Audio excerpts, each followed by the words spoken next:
இதோ பெயிண்ட் அல்லது ரசாயனத்தால் உருவானதல்ல. இது முற்றிலும் இயற்கையானது.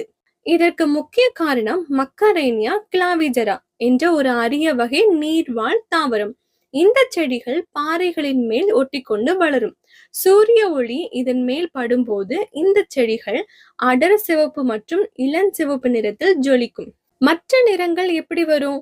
சிவப்பு நிறம் அந்த அரிய வகை செடிகளால் கிடைக்கிறது. மஞ்சள் நிறம் நதியின் அடியில் உள்ள மணல் மூலம் கிடைக்கிறது. பச்சை நிறம் அங்குள்ள பாசி மற்றும் ஆல்கைகளால் உருவாகுகிறது. நீலம் தெளிவான நீர் வானத்தை பிரதிபலிப்பதால் கிடைக்கிறது. கருப்பு நதியின் அடியில் உள்ள பழமையான பாறைகளால் தோன்றுகிறது. இந்த வண்ணங்கள் வருடம் முழுவதும் தெரிவதில்லை. ஜூன் மாத இறுதியில் தொடங்கி நவம்பர் மாதம் வரை மட்டுமே இந்த வண்ண ஜாலத்தை நாம காண முடியும். மழை காலத்திற்கும் கோடை காலத்திற்கும் இடைப்பட்ட இந்த நேரத்தில் தான் நீரின் அளவும் சூரிய ஒளியும் சரியாக இருக்கும். மற்ற நேரங்களில் இது ஒரு சாதாரண நதி போலவே காட்சியளிக்கும். இந்த நதியின் நீர் கண்ணாடி போல அவ்வளவு தெளிவாக இருக்கும்.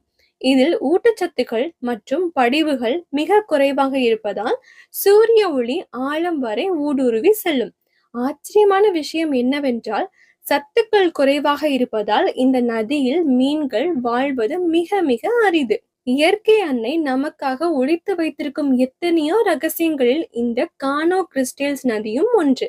மனிதர்களால் உருவாக்க முடியாத இந்த பேரழகை ரசிக்கவே உலகம் முழுவதிலும் இருந்து சுற்றுலா பயணிகள் இங்கு குவிகிறார்கள். இந்த தகவல் உங்களுக்கு பிடிச்சிருந்தா வீடியோவை லைக் பண்ணுங்க. இது போன்ற சுவாரஸ்யமான தகவல்களுக்கு நமது சேனலை சப்ஸ்கிரைப் பண்ணிக்கோங்க. அது வரைக்கும் பாய்.